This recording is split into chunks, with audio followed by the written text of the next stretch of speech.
special planning commission meeting to order. Chairperson Mayor Zach Bruink. Kelly? Kelly Rosecrans, commission member. Fran Aaron, commission member. Todd Ferkey, City Alderman. Kim Schwecke, consultant. Charlie Handy with Civic Tech. Joe Terry, Director of Public Works. Adam Tagan, Planning and Economic Development. All right, thank you all for being here.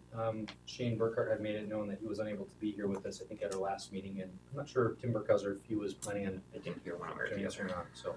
Anyway, we'll move forward to item number 1, is update on the zoning rewrite project from Civitech and discussion on next steps. Gentlemen, welcome back to town. Can we join you at the table? Please, Okay. yes, by all means. Sounds good.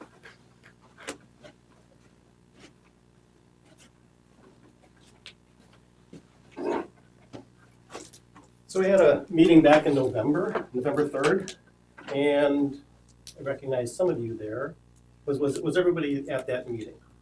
In the evening, you're In the asking? evening, Yeah, it was November an 3rd. evening meeting in the council chambers? Yep, we looked at a bunch of slides. I don't think so. No, I don't remember seeing you. that's fine. Okay. Basically, what we wanted to do as a follow-up to that meeting is kind of share some of the results of that, Maybe share the purpose of the meeting for these two gentlemen that were not able to be there. of the meeting on November 3rd. Right. Basically, Just so they know it was they kind of missed or the didn't miss. kickoff meeting for the zoning code rewrite. Okay? Basically, we were hired to work with the city to, basically redraft your zoning code, zoning map. And what we did initially, or what we're still kind of doing is kind of figuring out the scope of the project. How much change do you want to see? What things need to be fixed? And one of the tools that we used was to show a series of slides. And essentially, people were rating them in terms of their visual quality, their preference for that image from a scale of -5 to 5. -5 being, I really don't like that. To 5 is like, that's really nice. Okay? And so with that, unless there's any questions about that, here again, that was just one of the tools that we did. So I just want to share with you the results of that survey. So essentially, everybody had a score sheet. And we had 100 slides. And as we went through them on screen, people were rating them, -5, so on and so forth. And then we compiled all that data, and then what we're doing now is just presenting that information. We grouped the images into different categories. The first one is the Main Street Commercial Retail, and there's 10 slides up in the upper right-hand corner. That's the slide number. And that's the aggregate score that everybody at the meeting gave. Essentially, there was 17 people that took the survey. People from the public, council members, plan commission members. It's kind of a broad spectrum of people. So here again, what we did was to aggregate the scores. And the first thing that really popped out was the fact that there weren't a lot of images that ranked high at all. The highest slide that was ranked was 3.9, again on a scale from -5 to 5. And then there were a couple that were 3.8, but everything else kind of slid into the middle ground. Typically what we see is people voting 1 or 2 points on either side of some norm. What we saw though was in some cases people rated the same slide very high, and others rated it very, very low. So in essence, we kind of went to the middle, as opposed to being middle by consensus. Okay? So that's not, good or bad or indifferent. Right. Given the makeup of the group, I could see that the spectrum was represented. Pretty wide Both spectrum. ends, yeah. Thinking back to that night. So, basically, what we're doing is looking at downtown scenes, 1.4. And, the score of 1.4 kind of surprised me on this. Again, we're on a scale of 5 being, very good. That night too, we moved along pretty quickly. Yep. the slides. Again, kind of surprising, 0.9. Mhm. I mean, is there something about this that, you know, looking back, like you would say, oh yeah, maybe because of X, Y, or Z, it ranked lowly? But I'm, you know, kind of hard pressed to explain that, I guess. Unless on face value, people were drawn or emotional about colors of like awning color, those types of things where people got hung up, hard to tell, but Or I'm the with street you on. is the only thing I could think of. Well, you're talking about voting, you're voting on the looks of this, or the, Yep, basically, you know, your first impressions in, you know, probably in 5, 6, 7 seconds, how would you rate this?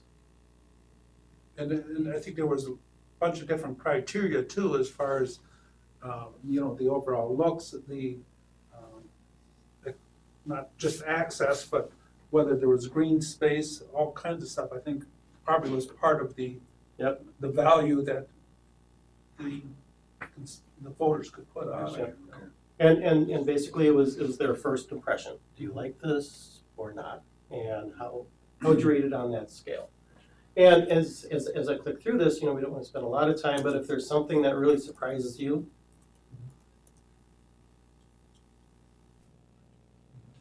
I mean, from having a -5 to a 5, if you'd have a 0 to 5, would that have been a 3? correct. I mean, Well, it would have been, you know, So that's. zero's neutral. zero's neutral. Yeah. Zero's neutral, yeah. Right, which, I mean, the 0.9, Slightly favorable. yeah. Slightly, But what you're suggesting is on some of these, it might have been a bunch of 4s and a bunch of -4s. And so the Right. neutral maybe doesn't represent a neutral value, it represents some significantly in favor of it and some significantly opposed to it. right. Okay. Right. And you know, I mean, you know, this is an aggregate score, and it's you know, not, you know, something that we're gonna, you know, rely on totally, but it's basically information. It was gut reactions that people had. So, you said some of the top scores were in the 3.5, 3.8s? Is that correct? The highest ranked photo was 3.9, Okay. 3.9.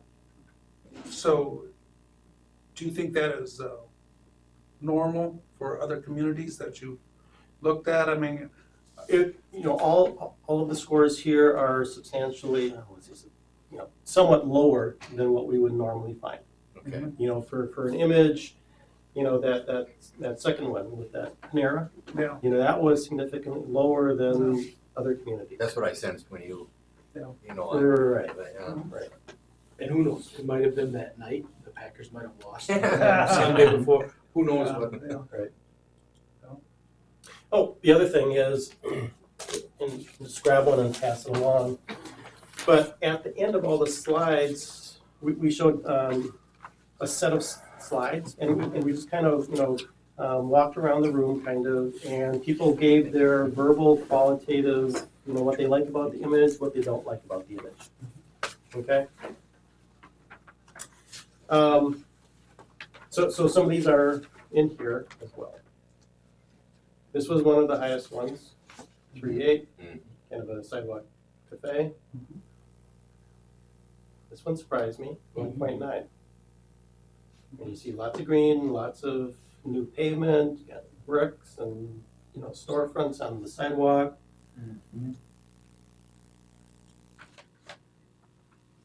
Another 3.8 for obvious reasons. Apparently, we just really want some sidewalk We cafes. want sidewalk cafes and trees, more trees. I Yeah, guess. trees, yeah. And that's the real takeaway. People, you know, probably more often than not commented negatively or positively based on the amount of landscaping. I remember the discussion on this one, the real negative here was the grass was brown. Yeah. Right. Serious, I mean, that's, And it could have been a what drought. The grass is brown. well, grass. When it's probably a higher standard, it is a higher standard than what we would expect our community today, when in fact you'd expect the way the landscaping stuff was shaking out other places. I mean, this would be a typical score for a large parking lot. Aside from the Walmart sign, I mean, it's a Track. nice building.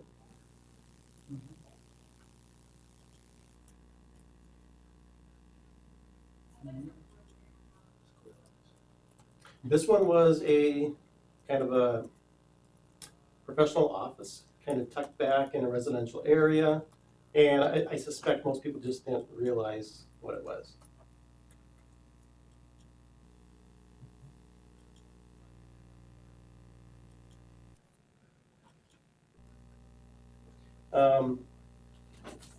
On your handout here, there were some comments about the commercial office. Some people liked it, some people didn't. It looked kind of institutional, kind of, formulaic. Word sterile was used a lot in conversations. This was also talked about last slide. Nobody liked this one. I shouldn't say nobody, but there were a lot of negative comments about that photo. This is kind of an industrial looking building, but as it goes, I mean, it has good materials, it has, some nice design features for the purpose of what that building is. And one thing I will add is they did make a concerted effort not to have pictures from within our community. They didn't want it to come across that way, so that it was picking on anybody in particular. So it does make it a little difficult because some of our buildings are unique. And you think that it'd be much easier to find out what you don't like about your own community than it's your own. Yep. Nobody knew what this building was. And basically this was a nature center, and it had a grass roof and so on and so forth, and that's why people were like, what is that? They didn't like the prairie. Yep. They wanted a more mobile look. It's about consistent with our stipulation. Everything's gotta be mowed.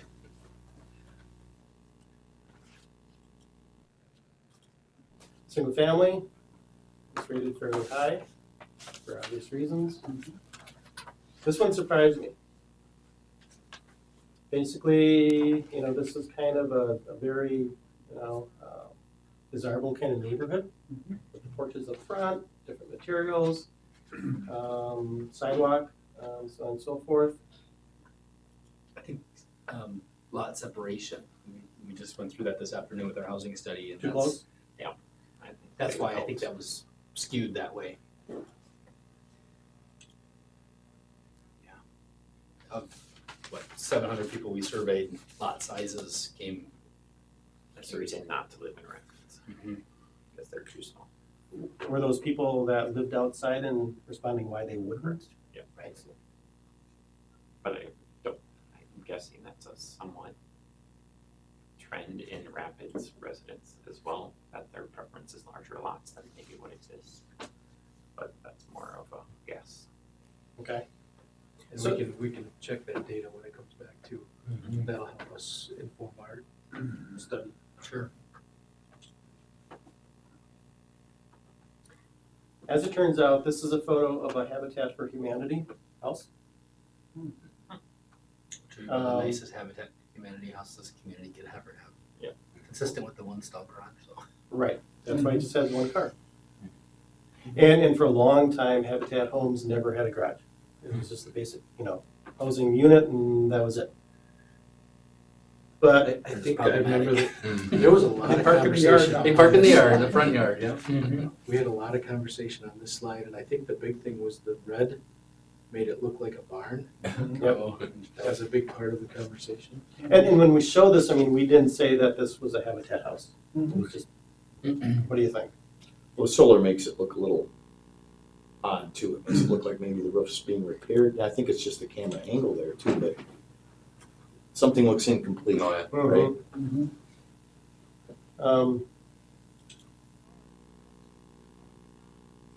That's a beautiful house. Yeah, it's a nice Yeah, house. it's rated so And low. to see the comment of campus, housing campus, don't like, in the Yep. qualitative, it Really? clearly shows maybe the line of angle of what people could actually see the picture of. That strikes me. Mhm. It's a beautiful home. Again, this is kind of the traditional neighborhood kind of design. Porches up front. I'd be curious on that last one, if a lot of people though that were there saw that as something that they could never realize and thought, well, no, because it's something I could never realize.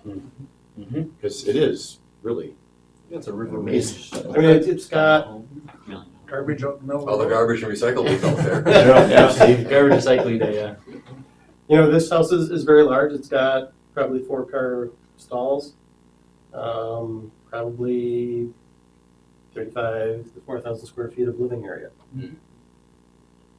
So, yeah, you never know what people were thinking at the time, but Wasn't your house, you're saying?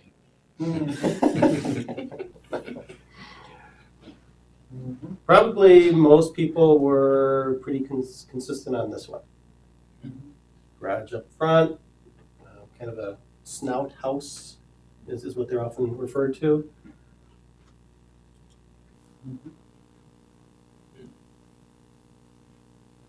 This was November, very early November, so this one of the comments was, I don't like the snow.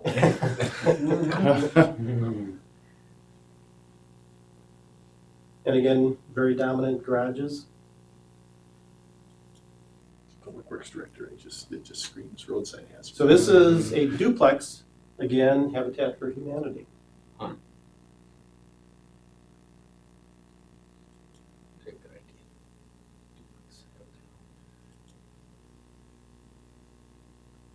Relatively low.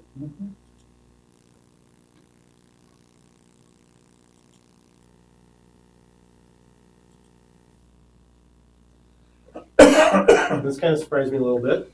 You know, commercial on the first floor, professional offices and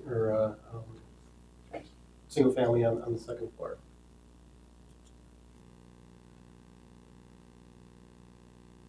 Again, you know, very, very nice construction. It's basically the design.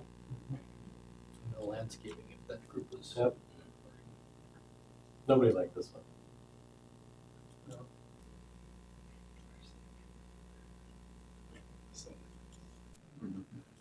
Okay, street design. Again, relatively low. This garnered more support than the previous slide. A rural section too. Yep. Interesting. If that one was positive, I'd quit. Give up. Give up.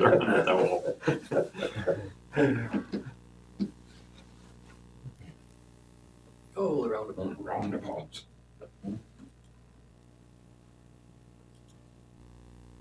It's just a roundabout with 3 roads coming Mhm. into. Kind of the same geometry that we have if you took a look at the Yeah. roads coming in Click one by the state office building. Which one? by the state office.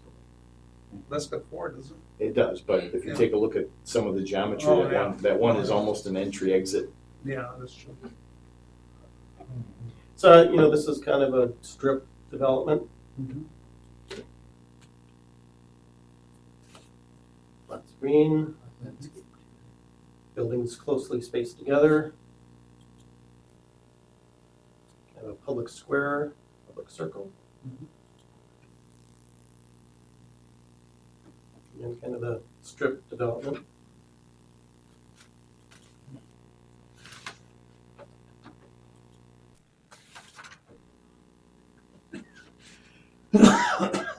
Good screening. Better screening, better building styles. This kind of surprised me because a lot of parking lots, you won't see this kind of center access aisle, walkway.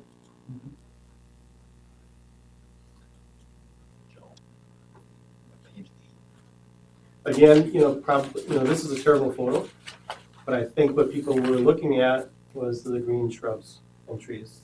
It's the center access too, right? Yep. Here's a photo of a parking garage, retail on the first floor, and then parking on second, third, and fourth levels. Is that lacrosse? I'm not quite sure. But I mean, it looks like a relatively new building. Nice design for what a parking garage could be. I think it's Madison. It's not, it's definitely not like. Okay. Yeah, that's your background. I mean, that's your backyard.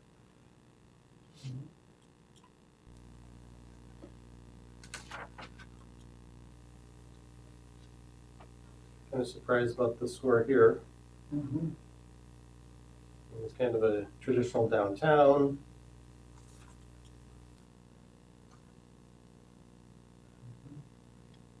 It's a nice idea, just kind of poor execution, I think. And the lady that was with you actually mentioned rear angle parking too. On that On the other previous photo. slide, Yeah.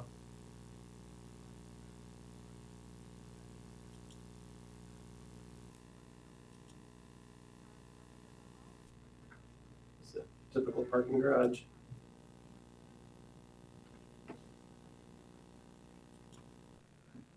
Open space. Kind of go through these kind of quicker. This was the highest ranked slide. Maybe everybody had waterfront on your mind at the time.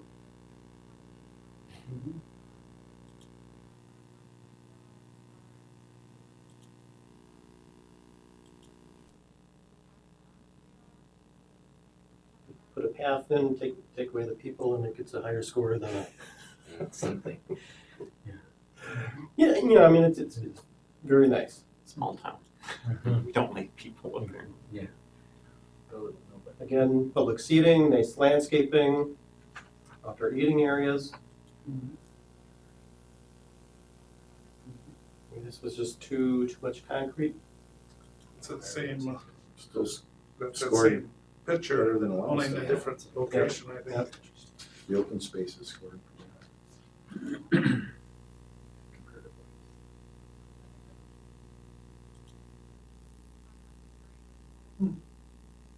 Again, these larger lots score a little bit higher than I think some of the other housing types.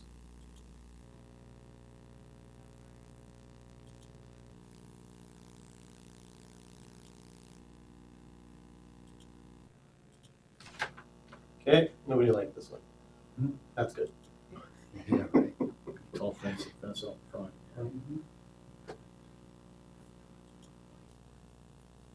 Landscaping, nobody liked it.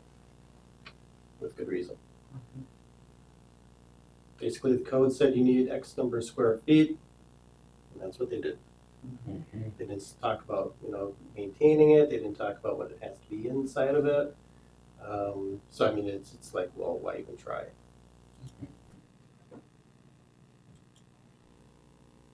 Nobody liked this.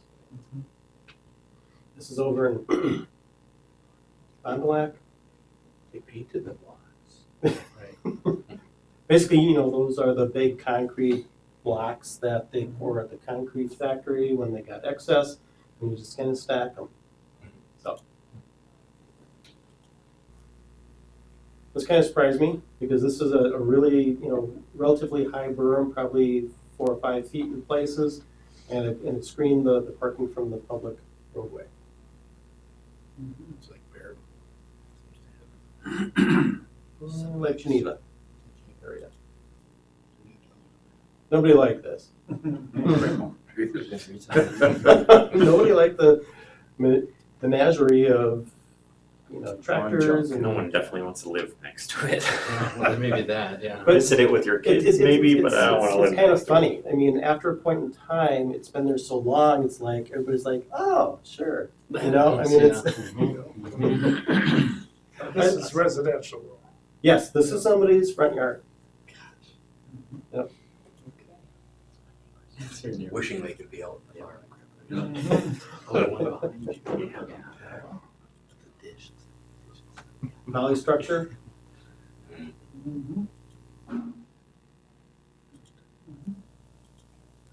Okay.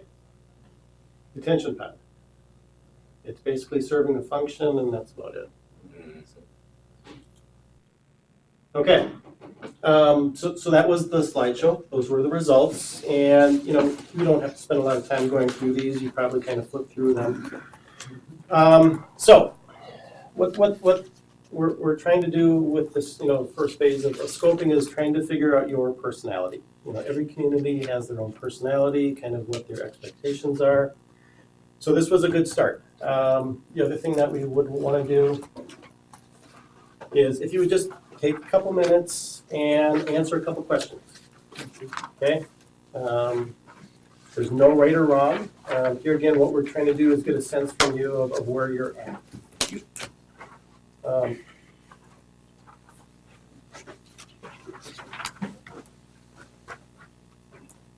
I would apologize, I had a drafting error on the bottom, but we've corrected. That was me.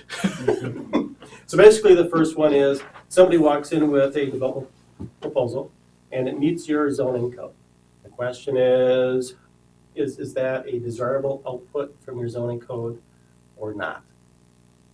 Where on a scale from 1 to 10 would you rate what you're getting now with the current zoning code? Certainly. Thought I had one in the truck. Okay, then the next one is, if you're at a certain point, do you think that bar should be lowered or raised or kept kind of where it is? So raised is Higher. It's Higher standard. It's a higher number than what you picked. okay. And how aggressive you would want to be. So if you think it should slightly increase a couple above your number, if you think it should greatly.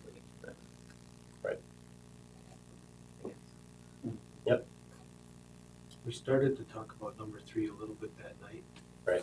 Flexibility versus predictability. And this relates to your procedures. Okay, there's a trade-off. You can write your zoning code so that everybody puts in the same information, they will get a predictable answer. Okay, for example, one way of building in flexibility is conditional uses. Okay, with conditional uses, you might get a yes or you might get a no. And that's the trade-off between being flexible and being predictable. Okay, so the question is, where do you think you should be, knowing that if you're more flexible, you're going to have more procedures, you might have more expense for the applicant, you might have more time working the project forward. So that's kind of what the graph is showing, again, is that relationship between those and where you think you ought to be. So predictable would be more of a concrete, Yep. this is the way it's got Right. to.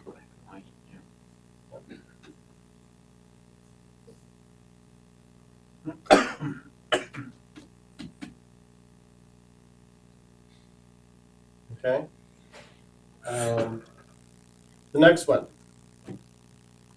Basically trying to get at how confident you are about using your own zoning code to answer questions about development projects. A developer comes in, he talks to you, says, well, I'm trying to do this kind of thing. Could you open up your code and answer the questions that he might have?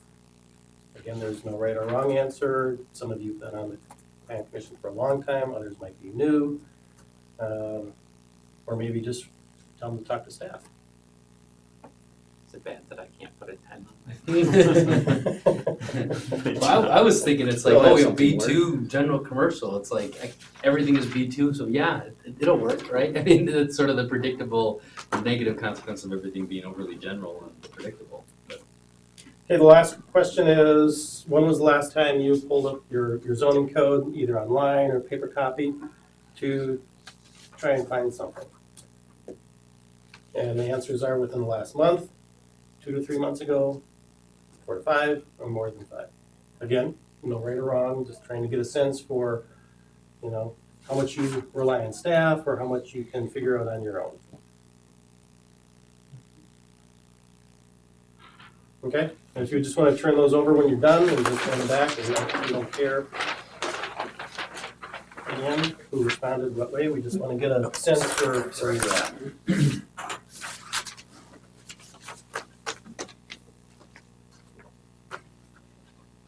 Okay. And kind of what we're shooting for is about an hour. Is that okay? Okay. The next thing we wanna do is just hand out. I need my exercise. Thank you. So your zoning code right now is chapter 11, and what we're gonna be doing is finding out those parts of the zoning code that work, carry those forward, bring in new ideas, bring in new concepts, and through all that, essentially reorganize the code. And what we have before you is a table of contents, kind of the big, themes. They're gonna be organized into 19 different articles. And hopefully, it's kind of a filtering process in terms of finding the information. A lot of these are just gonna be typical run-of-the-mill articles of the zoning code. You always have the legal stuff up in the Article 1, interpretation and construction, the same thing. Definitions, you will always have definitions for what a street is, what is a buffer yard, what is landscaping, so on and so forth. Article number 4, we're going to be talking about the Planning Commission, Board of Adjustment, staff, and what is their role as part of the procedural review process. Okay? And if you have any questions about what I'm talking about, just stop and we can certainly talk about it. 5 and 6 kind of go hand in hand. 6 is going to be a complete list of all the procedures that people will need to go through from variances, conditional use, site plans, code amendments. So, and we'll talk about that a little bit. But essentially, that's going to be kind of a boilerplate, so that if somebody needs to get a conditional use, they can look at that section of the code and it will tell them what the process is, who's all involved, what is going to be the criteria by which their application is going to be judged, so that they have everything in one place. Okay? So it's not redundant. When I read those two, to me, as a general novice user of the code, it almost seemed like those would be contained within the other items, but you're saying that's more of a kind of a how-to for somebody that's Right. coming to. Article 5 is going to be talking about public hearings. Okay. How do you do those? You're going to be talking about kind of the notice requirements that would apply to all of the other procedures. Okay. Thanks. I'm not sure that the titles are This will help too, we've got another activity coming up. Okay. Right.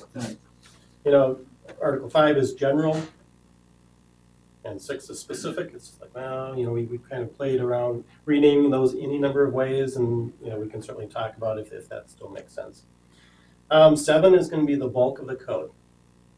Basically, what land uses are permitted someplace within the city, and zoning districts and dimensional standards, and those kinds of things are going to be in that article.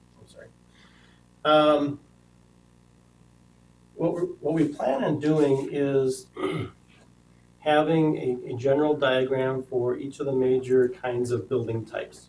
Okay, obviously you have a single family house with a detached garage or attached garage, but then you get into 0 lot line duplexes that you have in your code.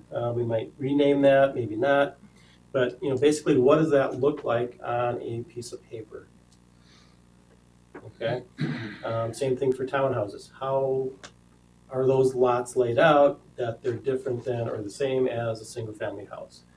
There's many kind of configurations of buildings, and we'll just have diagrams for each one of those, so that if Adam is talking to somebody about a 5-unit apartment complex, they can go to that image, they can take a look at it, find out what the setbacks are, offsets, and so on and so forth.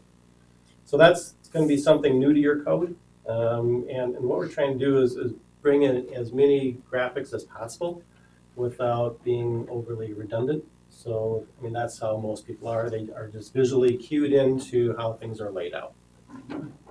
So that's Article 8. The online product really helps to link with those images, with those graphics.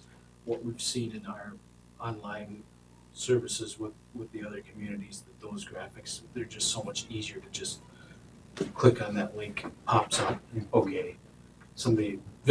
Most people are actually visual learners, so they don't like to read code. And, you know, I mean, that's kind of a good point. I mean, a lot of the text is in there only because it has to be. I mean, there are certain legal things that you have to talk about in a certain way, and that's why, you know, zoning codes have historically been text and a zoning map. And now we're bringing in photos, we're bringing in images, we're bringing in, you know, graphics, you know, just to kind of make it more user-friendly. Because essentially, you know, the zoning code is not just for staff, right? I mean, it's for the developer, it's for the property owner. And if you're not able to quickly answer their questions about, well, what can I do with my property? Then they're gonna be calling Adam, or they're just gonna get frustrated and not do the project, or go someplace else. So what we're trying to do is make that, you know, the entire zoning code, you know, the document and everything that follows as user-friendly as possible. You'll always have questions, we understand that, but the more we can kind of, you know, fill that gap, I think the further along you're gonna be. Okay? And the more people do stuff at 2 a.m. You know, if they've got an idea for their project at 2 a.m., they wake up, they can go online, you know, scan around, the more they can get answers when they need them, which is when they're in that creative phase. So that's a very positive thing that we've seen in other communities. Article 9, this is relates to your wellhead protection. This is in your code, and we'll just pull it out as a separate article. Floodplain regulations are currently in Chapter 10. We're going to bring those into the overall zoning code. So there's one place where people can go to get all their development information. Same thing with shoreline wetland and shoreline overlay districts. Those are currently in 28. Pulling those into the new Chapter 11. Not sure how this is going to play out or what form it's going to take, but you know, chances are we'll have a separate standalone section talking about the downtown design standards. Standalone article for landscaping. And probably what we're going to be doing is, you know, probably pushing you a little bit further along in terms of what your standards are for landscaping, based on where you're at and based on some of the feedback that we've gotten so far. People like landscaping, and it creates value for a relatively small amount of investment. Parking and loading, you know, pretty generic. For every kind of land use, there is a certain number of parking spaces that might be required.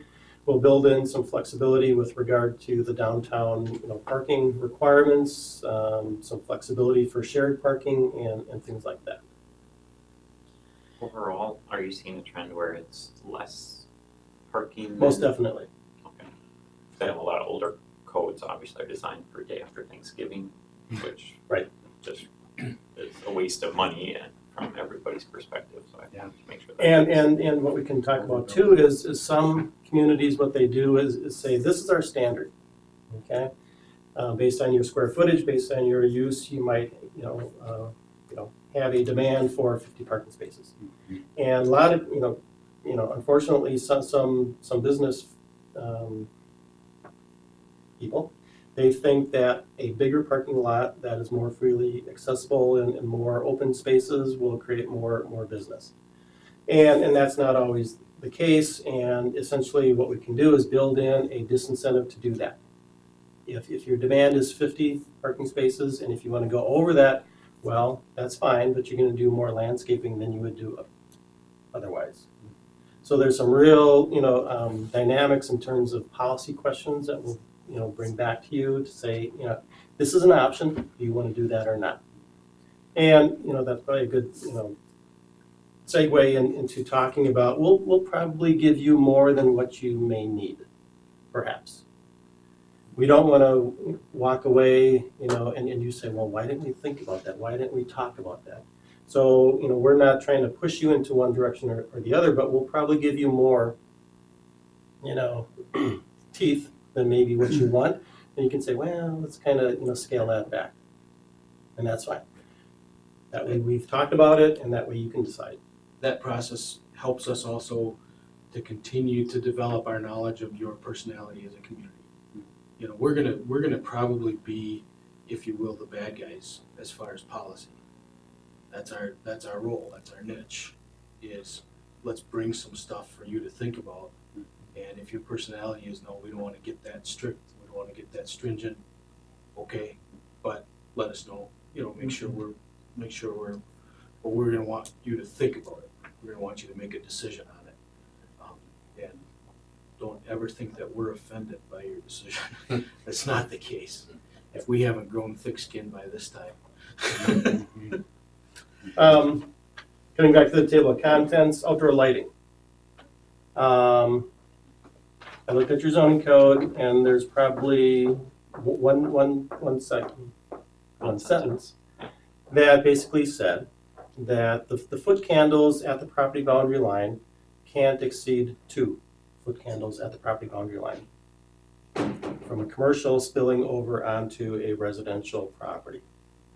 Okay? Or 10-foot candles at the front street. Okay? That's incredibly high. Normally, the standard is 0.2 candles of commercial light spilling over onto a residential property.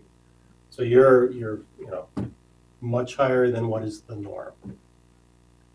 Okay, and then maybe that was a result of a recent decision that's your benchmark, or maybe it's just been that way forever, and I'm not sure.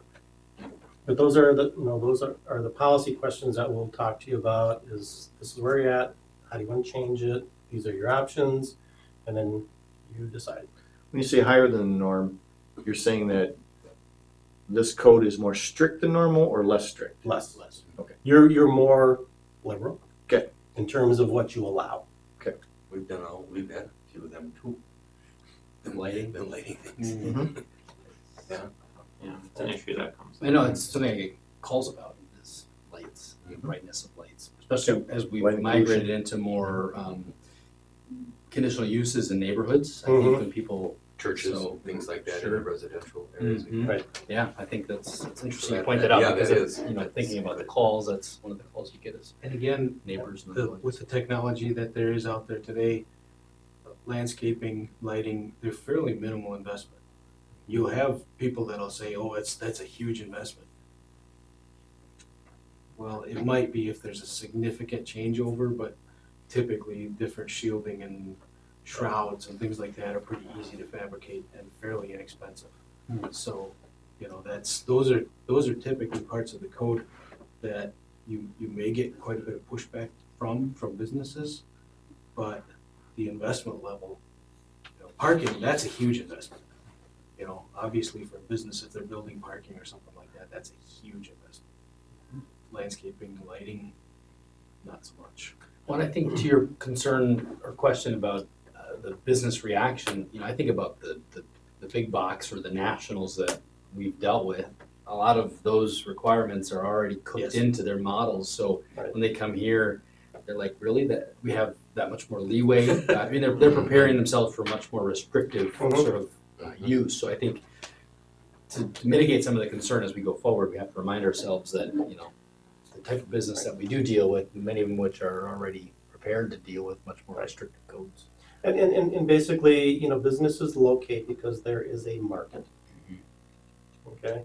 And if the market is there, they're typically not going to walk away just because of more landscaping or things like that.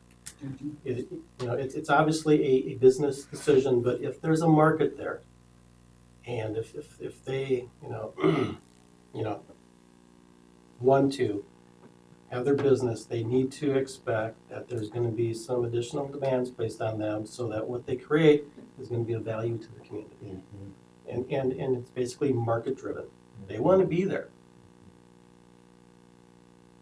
And we want them to be successful Right. with it. That's what a code is for too. Right. Is to protect their investment. The last two, pretty straightforward, nonconformities and enforcement. So this is kind of a blueprint, and in essence, what we're kind of doing is is kind of creating a building, so to speak. You know, we're kind of the architects putting certain things together that are gonna fit together. So this is kind of our framework for how we're gonna do that. And we're gonna be working with Adam, and essentially, we're gonna be running by, drafts through you first. And then you're gonna be, commenting back. And at the point that you see it, it's gonna be a near final draft for your consideration. There's obviously gonna be a lot of, reading and going through it, making sure that the policies are what you want, but in essence, you're gonna be responding to drafts that we send to you. And the timeframe is what? 14 to 16 months. Obviously, there's a lot of stuff up front in terms of drafting, and that's going to be at the committee level or at the plan commission level. And then what we'll do is once the plan commission is satisfied with the draft that you have, then we'll start reaching out to the public. We'll have an open house. We'll have lots of things online, and then as part of that process, we'll get a recommendation from the plan commission to the common council. I do have a question. Just looking at the order, and I don't think it's a big thing, but just a few things that kind of popped into my mind here. Number 9, Wellhead Protection Overlay District. Mhm. Because that's more of a DNR requirement, I wonder if 9 and 10 shouldn't be swapped. Because so is floodplain and shoreline wetland, and those are not just local decisions; those are department related. Mhm. So I just a comment. Also, 5 and 6, general and specific procedural requirements. I'm wondering if that shouldn't come after 18 nonconformities. You've gone through the whole code, you understand it, now I want to make a change, or I want to make an investment in the community. I don't know that it'd be appropriate to have the changes and that process for making changes more towards the top, but just that it kind of fits Mhm. at the end. It's just, just some comments for discussion is all. Okay. I think one thing, at least in my mind, why it's tied to number 4 is because that's where you're explaining your actual elected boards, and they're the ones who are using those procedures, and that's what Okay. you're going through. Mhm. So if you're moving those, I think you need to keep the bodies close to it as well, just because in my mind, that's how it works. Okay, so here's the boards, and then here's their procedures, that when you go into the zoning board of appeals, this is how it's done. But I don't have necessarily a preference as to where in here it is, but I Right. think you would need a. Right. I mean, just based on my experience, this is a fairly standard layout. I don't think it's something where people will be like, what on earth are they doing, having the procedures up front? Right. A lot of times, you're gonna flip straight to the land use section anyway, unless you're dedicated like an engineer would be, who's gonna go page by page and read the entire Start from ordinance page 1 first, to and the then end. go back and figure out what he wants. But a lot of people, I mean, our current code, even for all of its faults, is somewhat laid out like this. But, so that's unusual. Couple additional, did you have something maybe to respond to that? Nope. Okay, That's it. where I thought maybe Joe was gonna take this, as a user of the code, I like to have the highest priority, what's the most common uses up front, and I don't know if you're thinking of that, I guess I question the 15, 16, and 17, almost being higher, or more frequented than some of the other the floodplain, shoreline, but then again, I don't develop every day, so I don't know. Maybe you're after 8. Yeah, right, Yeah. moving those up so that way they're Right. not buried between all that other DNR issues, kind of what I'm thinking. Essentially, Article 8 is going to be your traditional zoning districts. Mhm. R1, R2, so on and so forth. And then 9, 11, 12, 13, those are the overlay districts. So you've got the base districts, followed by overlay districts, followed by all of your development standards. Okay. Parking, landscaping, lighting. So, I mean, yeah, I mean, this If it's can, iterative and that makes That's sense, then I'm good with it. I just, okay, yep. reading the table of contents, again, just trying to make that as user-friendly as possible. Right. If I had my druthers, general provisions would not be Article 1. Because it's just like, you know, just stuff that has to So be the minute, there. if you wanna see it, ask Adam, is kind of the way. Right. Yeah. And, some codes, they put the definitions at the very end. Mhm. But in the codes that we write, essentially, you'll have all of your general definitions. But then for all of your different kind of land uses, there will be a description for each one of those. And that's really, very important in understanding what land uses can go where. Okay, so that's why the definitions are up front. Sometimes they're at the very end. So, yeah, these are modules. We can kind of, place them where we want. And maybe this, is the way it's going to end up. Maybe we tweak it, but that's fine. Sure. Another comment, and it only comes as a result of some recent meetings, or a question maybe to the group is, there's always a lot of talk about 8th Street and future redevelopment and reuse of the business district on 8th Street. And my mind also goes to West Grand Avenue of the town, to the extent that both of those corridors over the life cycle of those businesses will have redevelopment. And how are we promoting, how are we guiding, what are we doing to be prepared for that? So we treat downtown as a design overlay, and maybe there's some good reasons for calling that one out, and I'm happy to hear them, because that's just a thought I would throw out there as we go forward. Some may ask the commission why we haven't done something on. 8th is going to be the toughest nut to crack. And chances are, and we probably won't figure that out towards the, I don't want to say the end, but as we keep on going forward, we'll probably have an overlay district for 8th Street. Okay. Not knowing how the zoning districts lay out, but chances are what we want to do is create more of an incentive and create more of a stick so that we get those redevelopment projects. And then probably, the real focus is going to be at the street intersections. It's really not likely that you'll see that, entire corridor transform overnight. But what you want to do is focus on those intersections as kind of the critical masses, and then everything kind of builds out from that. So you might have some overlay districts kind of at some of the key intersections, talking about building placement, bringing them closer to the intersection, placement of parking, and things like that. Okay. So, yeah, we can certainly add an overlay district for that. Well, in that same conversation about a downtown, typically in the downtown, you're gonna have some facade improvement grants and things like that for a downtown.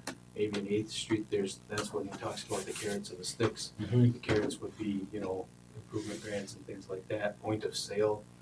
That's where you can really get redevelopment, is at point of sale. So, we'll try to recommend some of those things, but those are not in your zoning code. Right. Those And that's why I are- those are question other how far policies we're going for to you. go, if at all, but, at least it's gonna come up, as you've kind of already And acknowledged. the zoning code Yep. can help with that. That's the stick part of it. Yeah. But Well, I think some are struggling with trying to figure out where the incentives, the sticks are there, great, but where are the incentive opportunities? And I think the groups of community members that want different standards, or better standards, more character, we've certainly heard it. want the incentive, they want to insert those things into where we can. So that's helpful to me too, to Okay. hear that. Okay, so this is kind of our roadmap, so to speak, for now. And the next thing we're going to talk about is some input back to us in terms of how you want to do some of your procedures. We looked at your current zoning code. We listed the procedures on the left-hand side. There are some new procedures that we can talk about.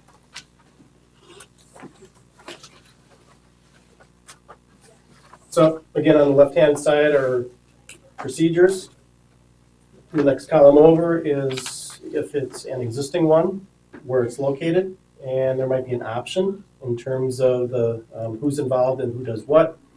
And then the right half of the table talks about zoning administrator, plan commission, common council, board of appeals, and the court. Okay, So this is a handy reference for us, kind of as a summary to figure out who's gonna be involved, number one, with a procedure, and what is their role gonna be. Okay? And some of these procedures are kind of spelled out in state statutes, and we just have to do them that way. A variance is a good example. The Board of Zoning Appeals, they are the body, they decide, okay? Other procedures, we're, perfectly honest, creating them. So we can create whatever steps or involvement from different boards, however we see fit. There are basically different types of procedures. For example, a zoning permit, okay, or a building permit. Somebody walks in, they fill out the form, they say, I want to do X, Y, and Z. Staff looks at it and says, yes, the zoning code allows what you want, right? That is handled administratively. That is different than somebody submitting a conditional use application, okay? Conditional use is discretionary. They're considered on a case-by-case basis, okay? So there are different standards in terms of what's required for administrative versus those quasi-judicial decisions, okay? A conditional use is that kind of decision. It's, Plan Commission, Common Council, you're in essence acting like a judge. You're looking at the facts, you're looking at the factors you have to consider, and you render a decision or a recommendation, okay? There's no right or wrong answer. So they're treated a little bit differently in terms of the roles of people, okay? So what I thought we could do is just kind of run through this, and we're showing what the current procedure is, who does what, and there might be some options, and we can talk about that. And the question is, do you want to bring back more decision-making authority to the Plan Commission? Or is the Plan Commission going to be strictly advisory? Okay, so that's kind of what we're trying to get a sense for. So code amendment, rezonings and text amendments, it's pretty straightforward. Plan Commission is going to do a recommendation, R. Common Council decides, and if somebody disagrees, they take it to court. Okay, that's in state statute. Can't really change that. Building permit, a zoning permit, basically what I was talking about previously, that's going to be handled administratively. If it complies, that's great. If somebody disagrees with that decision, they take it to the Board of Zoning Appeals. That's called an administrative appeal.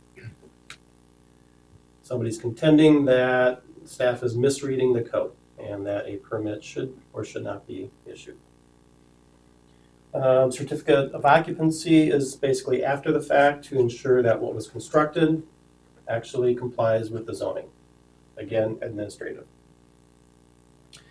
Conditional use, the current process is Plan Commission does a recommendation to Common Council.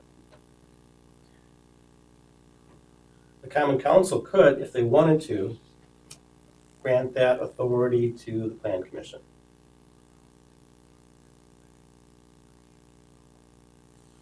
And generally, just what I have seen is that only happens if you have a code that actually has detailed landscaping, lighting, and some of those other bulk standards, so that there's a certain level of quality or expectation for uses in the zoning code already.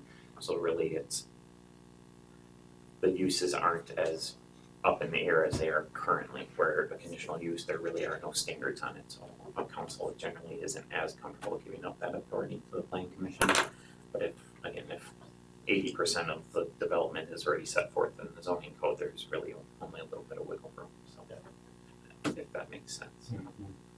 I will say that most communities, they want to have the Common Council, the village board, whatever, being the one deciding. But I just bring it up to say that if you wanted to, take some of the burden off the Common Council, bring it back to the Plan Commission, you can certainly do that. Any reaction to change it, or? Is there usually a lot of discussion, like when we recommend, are there ever, or only on the controversial. 9 out of 10 conditional uses probably go to the council and are just approved, I would say. But it's that 1 out of 10 that are the issue. You know, and then 2 weeks ago, when we discussed that sign, went through this body, 6-0, and when we went to council, the special council, and it was only 5-3, so, and, you know, I had some feedback from Mr. Seward today again on that, so. There is occasions where it does, Right. I think, need the authority of the council. So, And in, you know, I think what tends to happen is in situations like that, you wonder, what's the planning commission's role? Because when it goes to council, the whole thing essentially ends up being rehashed again anyway. Mhm. You know, and so what is your valuable time for if it's going to just be rediscussed at the council level? I think theoretically too, the planning commission is meant to be a much more objective body. I sense, no disrespect to governing bodies or common council, they're much Political more, it's a political body, there's much more emotion and subjectivity involved there. And so I can certainly appreciate the option, because I think, I never thought about it, you know, any alternative to it, but you're right, in 9 out of 10 they advance, council takes them up, and, you know, the planning commission sort of does the lifting and discussion of the staff report and imposes restrictions, but, you know, when it gets to a council decision, as the sign issue did, it obviously was a different take and a different feeling than the commission had, so. I'm not sure if the council would be willing to relinquish that authority, right? I mean, that's sort of Yes. maybe question that we should be asking. Yeah. The other way of kind of approaching this is you could, you know, write it such that plan commission does the decision, but on appeal, Right. it would go to common council. Interesting. And in that way, if a neighbor appeals it, or if the property owner appeals their decision one way or the other, it can go to common council, and then you can really have the discussion and debate. Because you know, when the special council meeting met on that last issue, I'm not sure that the vote of the commission was even brought to their attention that it was a unanimous 6-0 vote. You know, I don't know, although there were some aldermen here at that meeting Yes. also. Yes. So, The majority was, so I'm sure they. and the minutes. That's very true. but Mhm. Right. In those really successful relationships, you see the minutes electronically available, and those councilmen members take a look, you know, take a read through them or listen to them or whatever. They're used heavily, you know, because okay, it's going to be controversial. I better do a little bit of homework on this issue. Sure. So that's what we see in those situations. If it's recommendation and then decision by council, those minutes are. Can I ask a Yeah. question regarding that last meeting we had on technology, on signs that are, you know, lit signs, taking away the signs that you have to go out and put up the letters every day? Right. You know, old school versus my cell phone, which I hardly know how to operate. What is I mean, how do you feel about that with all your surveys you do? I mean, that's the in thing, isn't it? Or no? I mean, I thought it was. It's the new technology, obviously. That's what, okay, Okay. new technology. But obviously, it really relates to the character of the community and its relationship to residential properties. There is, you know, a lot of debate whether, in fact, you know, those scrolling messages and changing images and so on and so forth, whether that's a traffic hazard, so on and so forth. And then you get into the debate, well, can people actually read them as they're driving by? Do they slow down, or do they just, you know, ignore them? So, I mean, it all comes back to, again, what your personality of a community you are. Some of them are, you know, very restrictive. They say if your sign, you know, ordinance allows, you know, 120 square feet, you can use 30% of that for your LED sign. And that way you can have some messages, but it's not gonna be such a dominant thing that it becomes so distracting that it's just really not appropriate. So, communities are really struggling with it. Okay, There's no easy answer, and it comes down to what you find appropriate for your jurisdiction. What we've seen, and this is typical, this is no disrespect meant, but we've seen typically sign companies have abused our government regulations for many years. And so this is a new technology that needs to be regulated. When neighborhood groups and things like that get a chance to and weigh in on these conversations, the sign ordinance become very restrictive. Because people are just sick of these sign companies that just blow by the regulations that have been blown by the regulations for so many years. So what we've seen is most of the sign ordinances that are rewritten are much more restrictive, and these electronic signs are really the target. okay. Most people that we've heard from don't want somebody else's lighting in their window 24/7, which is what it is. So we've heard a lot of negatives about them. Well, thank you.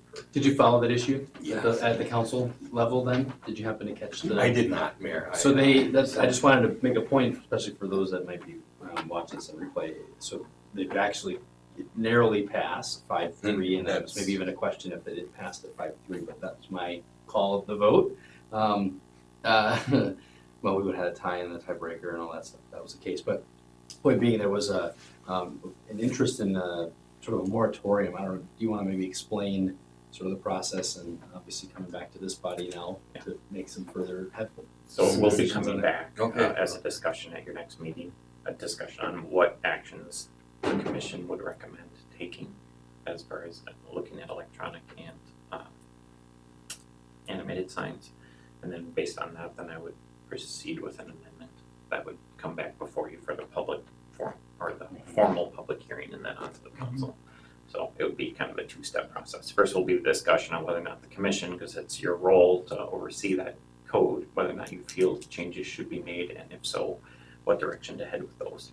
So that will be stage one. And then from there, stage two will be the actual process that we'll go through and be sent out for public. So it'll be getting to deal with that issue over the next couple of months. It's not going anywhere. So your question was Yep. warranted, so sorry to Yeah, delay. No, that's from- fine. Thank you because for that's a- explaining that. that's I mean, We'll have to continue to be educated, I guess, is the point. Right. I'm glad you asked the question. Can I delay it just a little bit more? Sure, go ahead. Are we going to consider signs that I would say can show a picture? Are we gonna consider them different than one that would just be script? Currently, they already are dealt with differently. Okay. Yeah, one's considered electronic message sign, which would be just your letters. Okay. And then there's animated, which would be the pictures. Okay. So, yeah, and again, that's why I would have the discussion on both types, on whether or not you would allow Okay. either in both. So, A good educational point too, to clearly define that, 'cause I didn't realize that was even the case, so. Yeah. Question. One of the things that you'll talk about probably, which will surprise you a little bit, is the difference between 7 seconds and 8 seconds. Or 3 and 5, I think Because are the numbers, yeah. division of 60 seconds, Mhm. how you divide a minute for advertising. Huh. It's really interesting. So Yeah. 3.5 versus 4, 7 versus 8. That's interesting. The other element, I'm sure, Adam, you might be thinking about it, is the Supreme Court case about signage. Essentially, you can't regulate signs based on the kind it is. For example, real estate signs. Okay, you might have a section in your sign code that says real estate signs can be of a certain size and so on and so forth. Or if you have a home occupation, the sign can be, so big. Okay, or if you have a certain kind of something, the regulations are going to be different. The Supreme Court basically said, if you have to look at the sign to figure out what regulations apply to that particular message, you can't do that. A sign is a sign is a sign is a sign. So if somebody real estate signs in a residential district is commonplace, but you typically limit the size. The Supreme Court said you can't distinguish that real estate sign from somebody else's free speech sign, or theoretically, somebody advertising their business that's down the road. You can only regulate the sign area. Size, lighting. Right. You can't differentiate based on what the message is. So, But you could differentiate temporary versus permanent.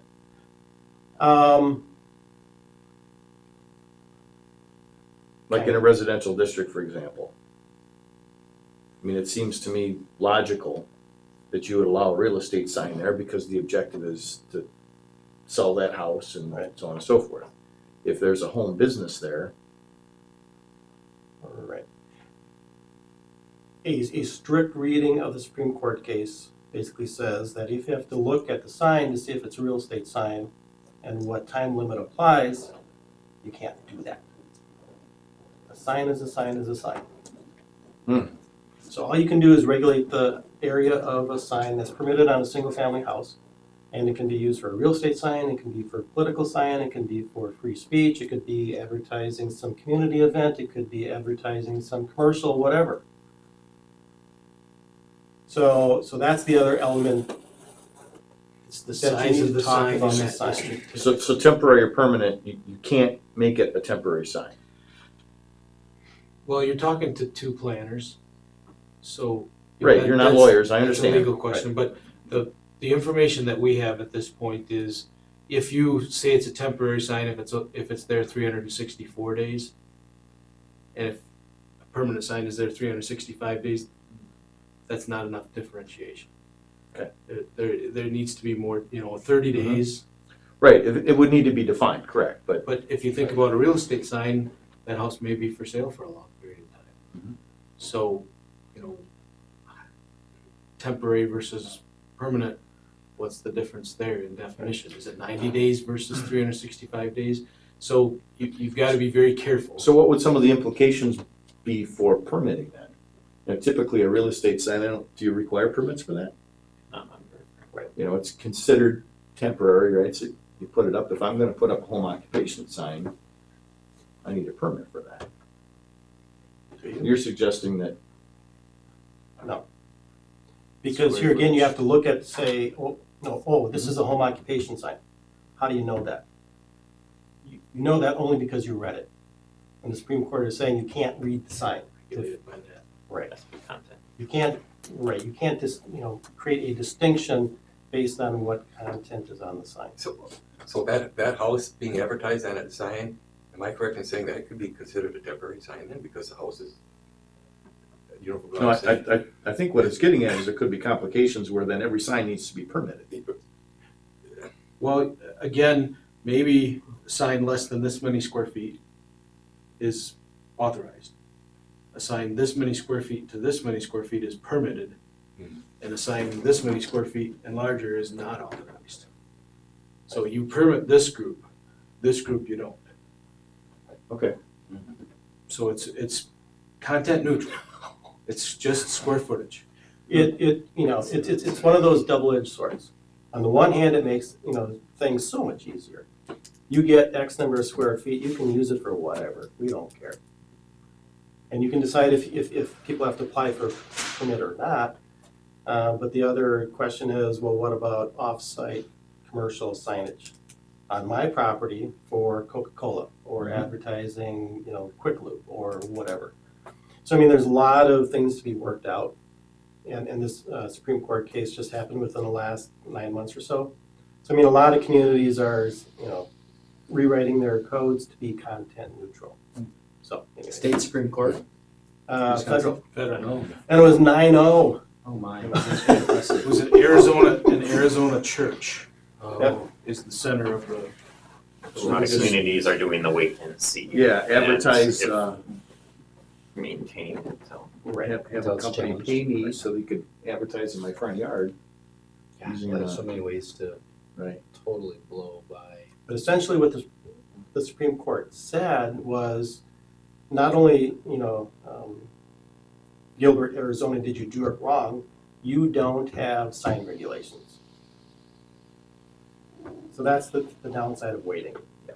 Somebody could contest your sign code and say, Judge, they don't have valid regulations. And the judge would say, I agree, you don't have sign regulations that you can enforce. So I mean, that's kind of the, risk. So we gotta get at it. It won't work for you guys too. Well, I mean, we were working on a land development code that did include sign regulations, and they were happy with them, and when the Supreme Court case came along, we had to, in essence, not rewrite the entire, code per se, but, There was an awful lot of highlighting going on. yeah. Enough to, I know. Yep. That's funny. So anyways, you two, Great questions. it was your fault for talking about signs. And I just added to it. Sorry. No, that's all right. It's good, guys. So coming back to conditional uses, not worrying or thinking about the common council, is the plan commission comfortable with having that authority? I mean, that's probably a good first question. Would you feel comfortable saying yes or no to a conditional use application? And if you say, no, we don't want to have that authority, well, then that's an obvious, indication that you don't want to change. So, I think the appeal question is, it softens that a bit. Just in thinking about any change, having an appeal gives me comfort, giving somebody the ability to have their due process. Interesting question. Is there going to be a time limit on the appeal then? yes. Because it's, say, a case with Aspirus, Yeah. when we went through that, somewhat of a controversial Something like item that. too. So, As part of the procedures, I mean, it's going to be kind of formulaic, but there will be a provision that says, this is how you appeal. You appeal to the common council, application must be made within 45 days of the plan commission decision, and it's all written in.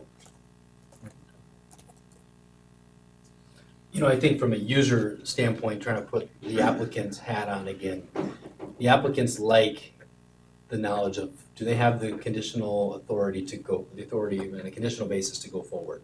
And then not have this two-step process where they're going to the common council for a rehashing of the conditional use and possibly getting a different result, so I can see there's major pros and cons to it. I mean, do you sense, what's the trend? Is there a trend one way or the other? Well, I mean, I hate to keep on saying this, but it really depends what you want to do. Sure. If your focus is trying to streamline the process, kind of shorten that window of from beginning to end, then you would simply say, what we're going to do is we're going to bring that back to plan commission. There's going to be one plan commission meeting, public hearing at that time, and the plan commission is going to decide. That way they don't have to Have come you guys done back planning? 1 week or 2 weeks Public later, or hearings whatever your schedule regularly? is. Mm-hmm. Or where does the public hearing typically happen? Here. Well, that's a good thing. That's a positive for this conversation. It helps that that's kind of the process. So that Yeah, makes it because we don't easier for- reopen the public hearing at the council, that's actually where it's been problematic, is people have thought, See, in that's the problem. instance you raised, Mhm. there is no public hearing there, so at that point, they're just picking up the minutes and running with them. Right, and really, quite honestly, the only thing that they can review is the application, is the plan commission decision, and the minutes of the meeting, and that's it. Council can't ask for input from New staff, information. they can't ask for input from the applicant. The applicant is basically, once that public hearing is done, all input is stopped. And no matter the decision that you make, or that you recommend, and that the council obviously makes, having this conversation is really educational.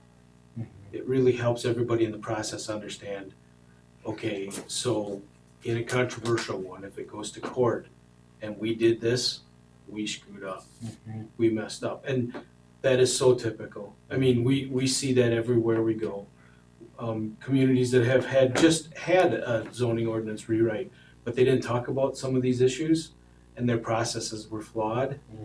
Then they go in front of a judge and the judge goes, your process was flawed. Which way is the decision gonna go? So it's really educational just to have the conversation. And again, there's no offense taken.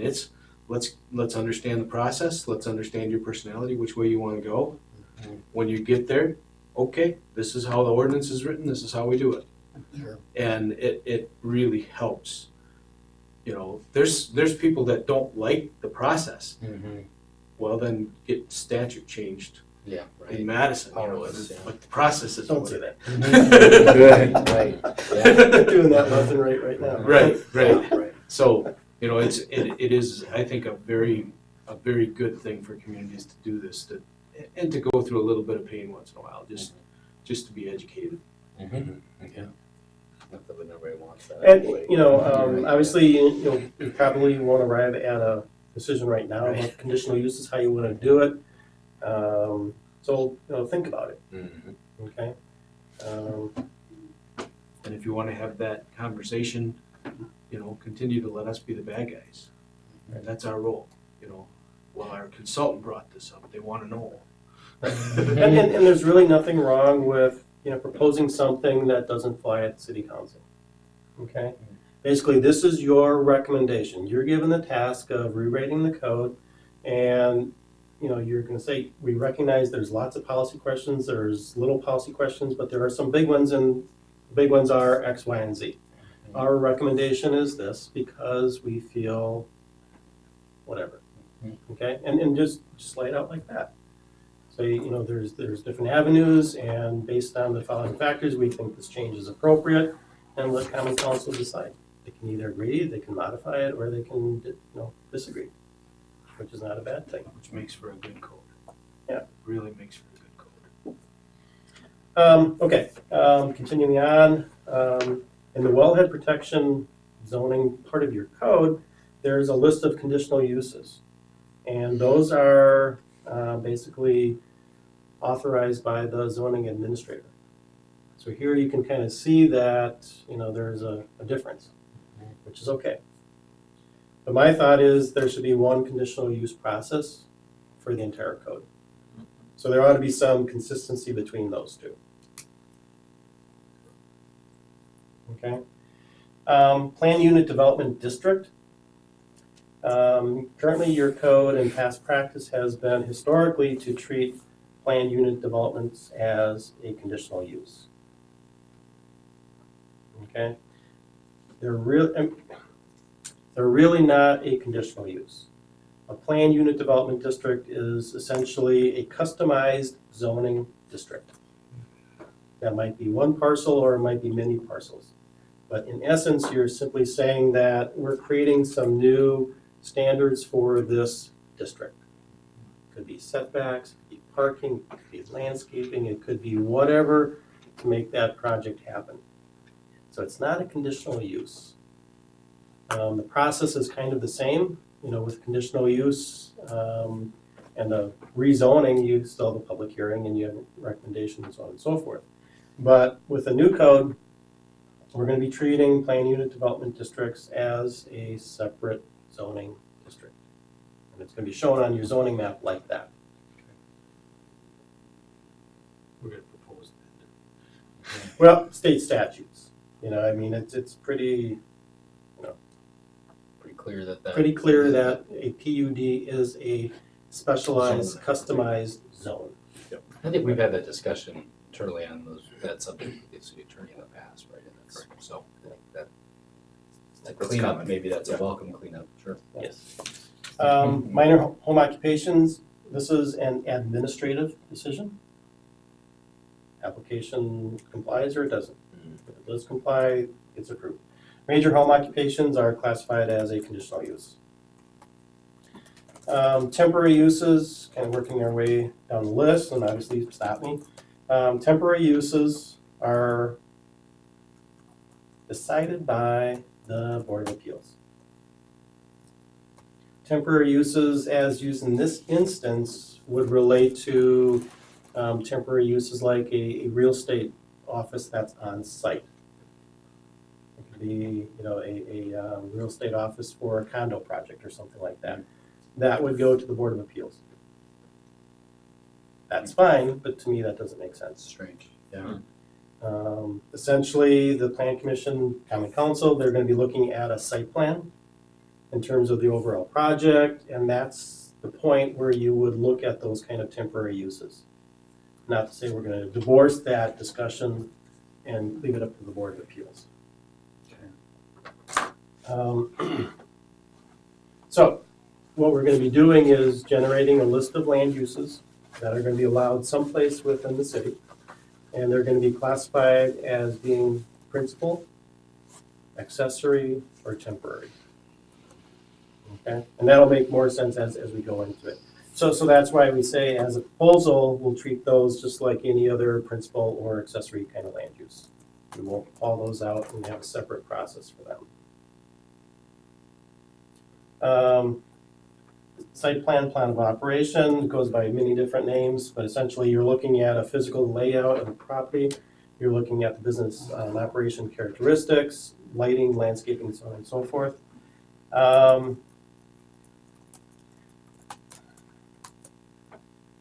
According to this chart, Plan Commission provides a recommendation to the Common Council. Is that the? If anything, if you wanted to draw anything back closer to the Plan Commission, this would be one of those things. Typically, most communities says, Plan Commission, you can work out the fine details. I'd support that. Common Council, we don't need to be, debating parking layout and landscaping points and where shrubs go and things like that. Is that generally agreed that you want to have that? Okay. Architectural review, I'm not quite sure to what extent, somebody walking in with a commercial building, you look at facades and design and. Generally, only if there's a site plan review, and then it's really done at the same time as the site plan.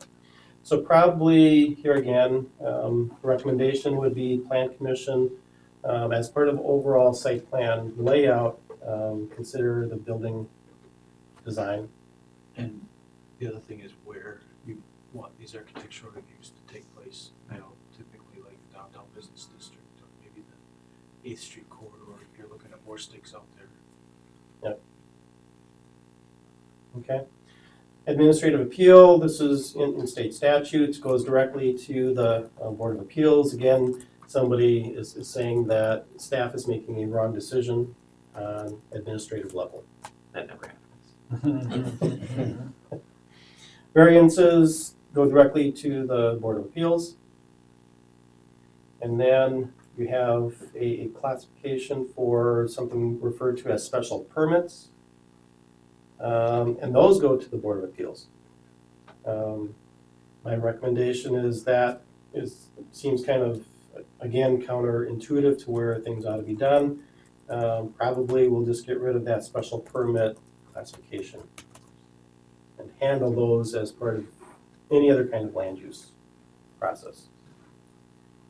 Question, I'm not completely familiar with state statute on the matter.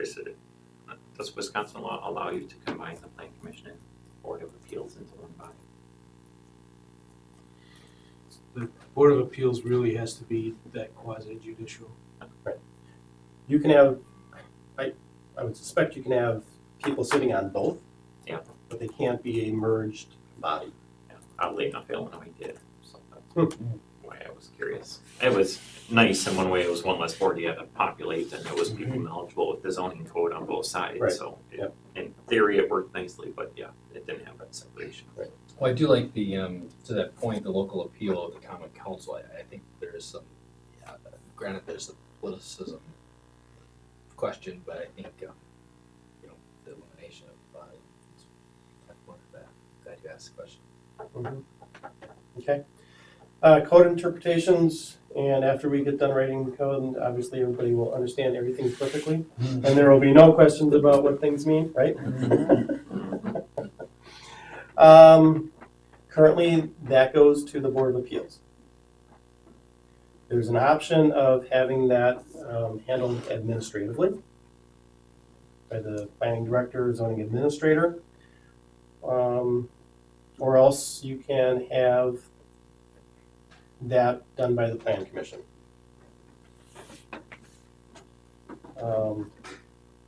Here again, the Board of Zoning Appeals, they don't deal with the day-to-day zoning issues. They're not reading the entire code. All they're looking at primarily are gonna be variances. And that's pretty well laid out in state statutes in terms of the factors that they need to consider, and appeals. Okay? They're not equipped or trained necessarily to deal with, land use planning kind of issues and interpretations of how things, kind of fit together.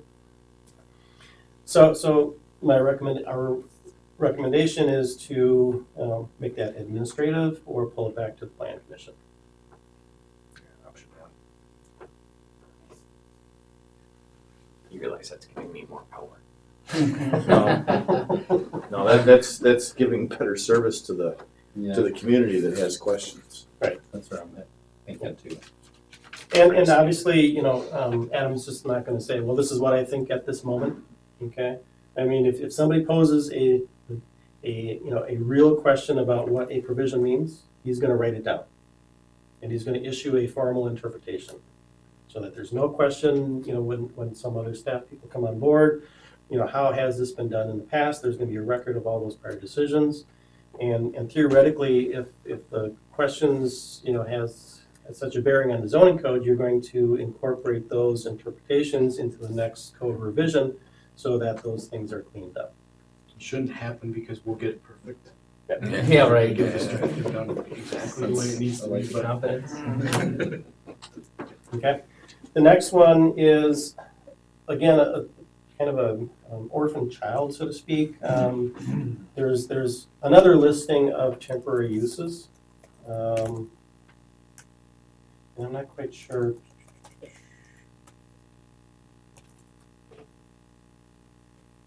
Actually, I have that twice. yeah, it's the same code reference. Yeah, so strike that Talked entire. about it earlier. The next one, termination of use. In essence, people are getting authorization for conditional uses, right? And with a true conditional use, you're being authorized for that particular use. And you can't come in and say, oh, we want to do X, Y, and Z as well. Okay? Because you're, in essence, thinking about that particular piece of property and the suitability of that property for a specific use. Not for that use plus all the other potential permitted uses that could happen. So what I'm trying to get at is a conditional use is rather constraining in terms of what can happen. And a property owner says, you know what, I don't want to do this conditional use anymore. So that would be a voluntary termination where he would come with an application, say, I want to get rid of this conditional use, and the plan commission, so on and so forth, would think about it, and if it would make sense, then it would go away. But there would be a record of it going away. Okay? The other kind of termination is involuntary, where somebody is violating their conditional use. They're violating whatever approval that they have, and rather than going through the courts, ultimately that might be the end result, you essentially hold a public hearing and make the case that the use that they're doing is no longer being done in conformity with the zoning code, and you pull that prior approval.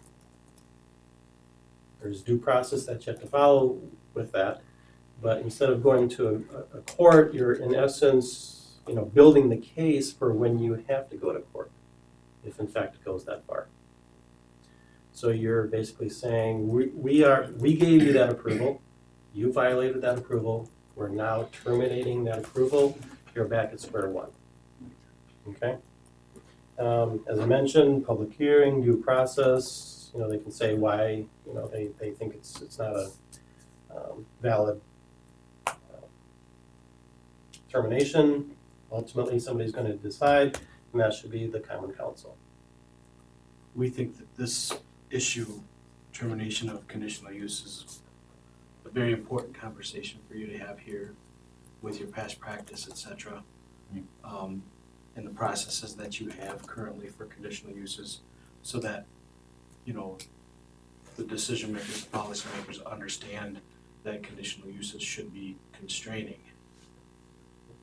They should limit the use, even if other uses are authorized in that zoning district. If they could get a conditional use permit, they're only authorized for what's authorized in the conditional use permit. They can't just stop doing that and go do something else in that zoning district, because that conditional use permit is in place. That conditional use should be terminated if they wanna go do something else that's authorized in that district. So, that's an informative conversation when people start to realize that that conditional use permit actually significantly limits their flexibility in the long run. Sure. Okay.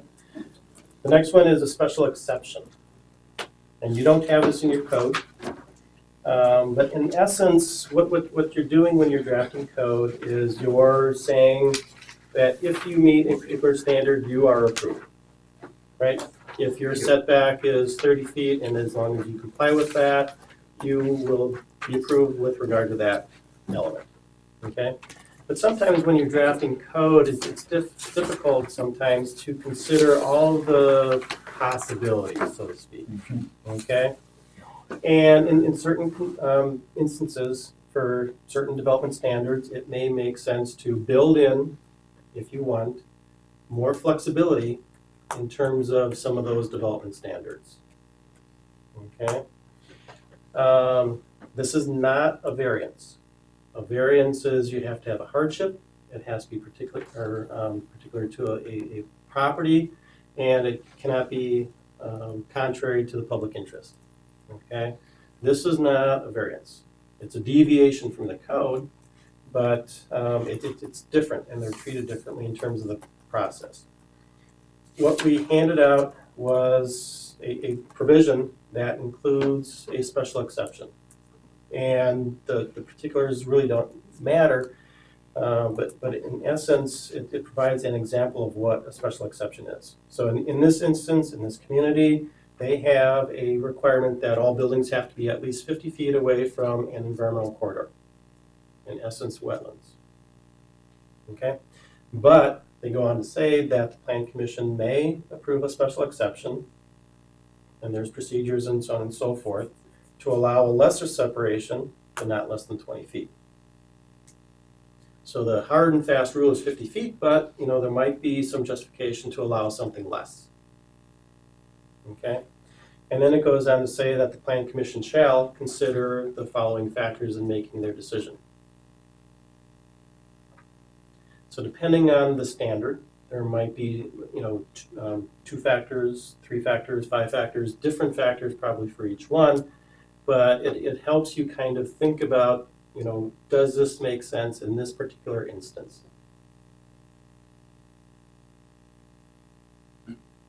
Okay, so if you want to have a little bit more flexibility and a longer code, okay, then you might want to think about special exceptions.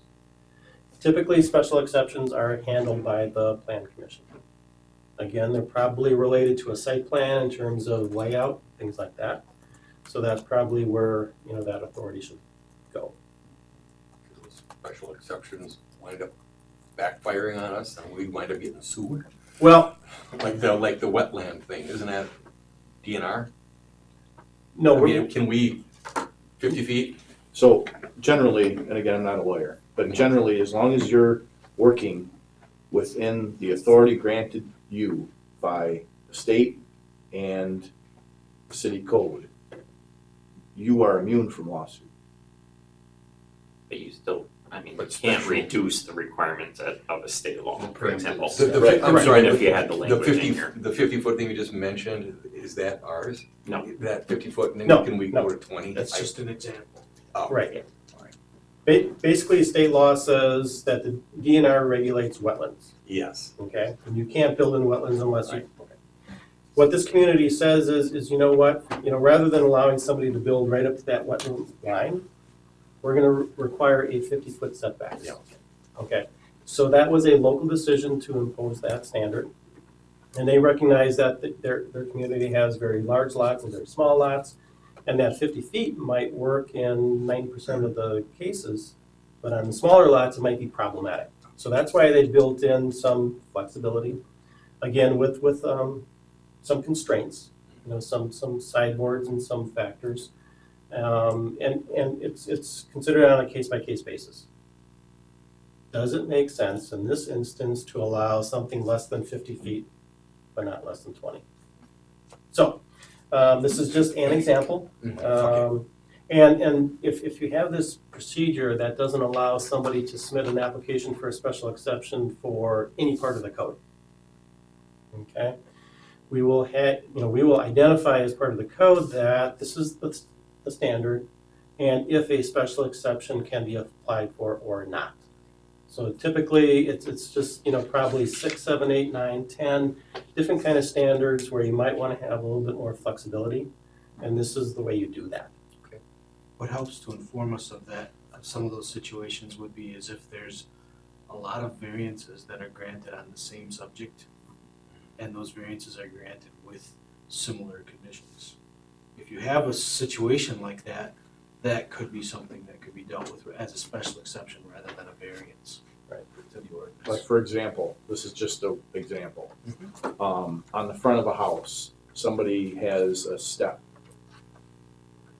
and the city allows a 10 by 10 structure, like a deck, that might, otherwise, if it were a deck, wouldn't be compliant because it's in the front setback, or a handicap ramp, or something like that. I mean, there may be situations like that where it would be pretty reasonable to allow something like that, but not just every day, right? Exactly. Okay. Yep. Good. Some flexibility, but constrained. Okay, thanks. Getting down there, I didn't Yeah. realize we were running this late, but thanks for your attention. Next one, next two. These are our recommended procedures. The first is a registration of a non-conforming use. Okay, whenever you adopt a zoning code, you have land uses that are carryovers from when it was legal, but today is not permitted. It's grandfathered in, it's non-conforming, okay? And I was gonna ask you, why do you think we would go through the process of creating a process for this? And I'll cut to the quick. Essentially, it comes down to enforcement, okay? Non-conforming uses kind of creep and they get bigger and they change and they morph and so on and so forth. And at some point in time, the community is going to say, wait a minute, you've grown to such an extent that you're, no longer a non-conforming use, you're something different. We're going to take you to court. And the judge is going to say, okay, what was the nature of the non-conforming use when it was first created? And everybody looks at each other and, well, we really don't know. Okay, this is the process, and it's a public process, that a property owner can come in and say, I want to establish my rights. I want to know what my rights are relative to this non-conforming uses. I had an building of this size. I had 30 vehicles parked out here, and that would be written in so that everybody would know that that is legal. It's non-conforming, it's legal. And if you go beyond that, that's going to be a violation. Okay. The other way of approaching this is basically a community is laying the framework, the foundation for enforcement. Okay? You can have a public hearing saying, we're trying to establish the nature and the scope of this non-conforming use so that everybody knows what it is. Okay? So that's kind of what this is. And basically, number one, as I mentioned, it creates certainty for somebody selling a non-conforming use to somebody else to say, this is agreed upon by the city as the nature and the scope of the business. As long as you operate within these parameters, you're fine. Okay. The other one is for enforcement. Okay. Not done all the time, but so necessary because the court's going to be looking at you saying, okay, well, what was legal and when? What did it look like?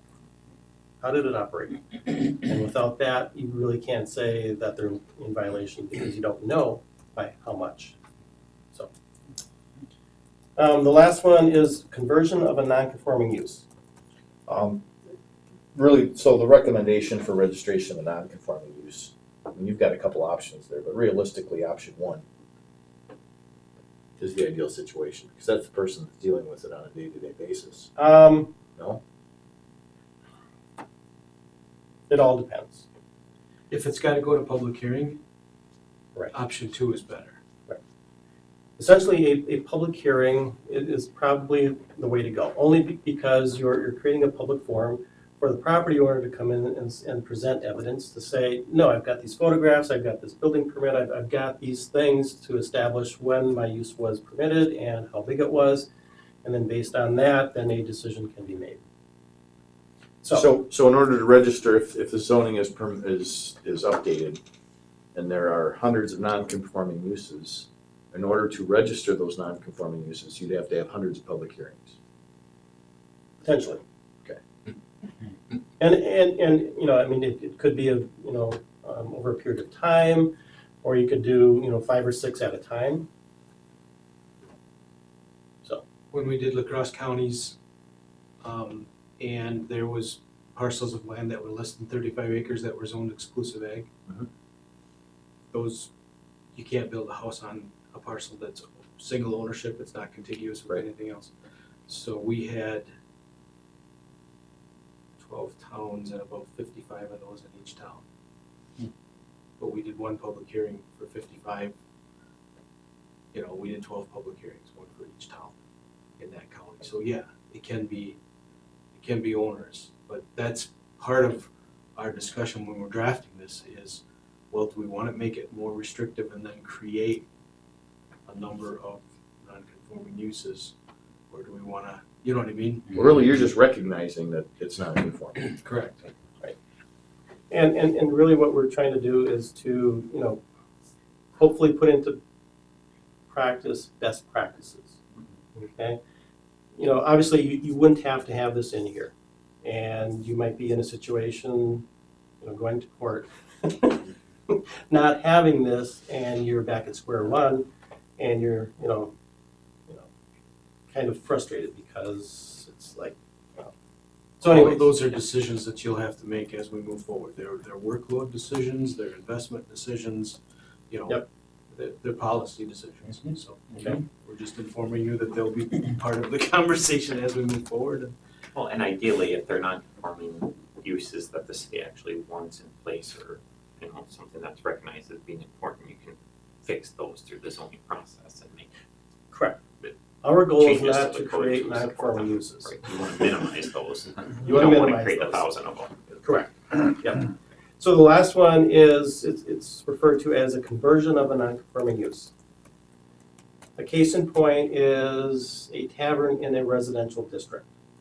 Okay, comp plan shows that parcel for single family, and ideally, over a period of time, that tavern would go away, right? Okay. Non-conforming uses tend to hang on. And one way of dealing with that is to create some flexibility for that property owner. For example, that tavern owner, figures out, what, I'm not making it as a tavern, but I don't want to give up my rights, so to speak. With a conversion, they could go from a restaurant to, a tavern to a restaurant. It's becoming less non-conforming, it's being more compatible. If you don't have a process like that built into your code, that opportunity is not there. So he's gonna be there forever. He's gonna be a tavern and so on and so forth, and he's just gonna hang on. Going from something more to something less is probably a good thing. So that's something that we could build into the code as well. But it generally would only allow that direction. It's not What's gonna that? allow you to go from a restaurant to a tavern. Correct. A more intense use that's less conforming. And, quite honestly, I've seen this code or this provision in other codes, and I've seen it used in one time. And we had it in the code, and fortunately, the example I gave is exactly what happened. There's a tavern, and we went from a tavern to a restaurant. And the neighbors are just thrilled. Imagine. Recognizing that, it's gonna be a commercial business for a long time, but it's more compatible. Sometimes that quality of life is worth having it used once. Mhm. Typically in a policy-making process, you don't want to make a decision that's just going to be used once. But in zoning, sometimes that's important once. So, obviously lots to think about, we just started.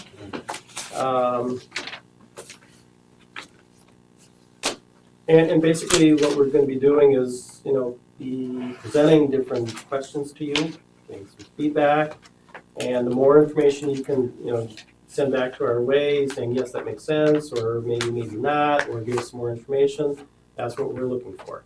Is because we're trying to, start with a long list of questions and narrow them down to just a few questions and just keep on working at it.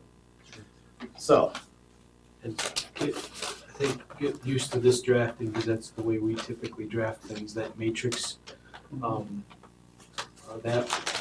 That will be a big part of our conversation, working with matrices. I think it's friendly and it's a little bit easier to follow. That's maybe just one opinion. That's what that friendly.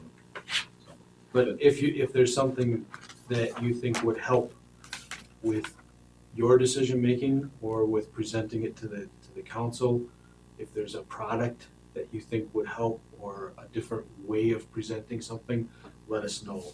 Buy-in is so important.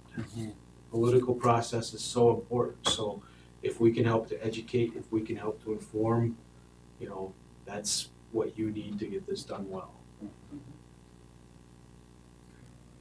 okay? I didn't mean to go this long, but hopefully it was productive and, I feel so. I wish we had full commission here because it's an important process to go through, but Yep. that's okay. I think.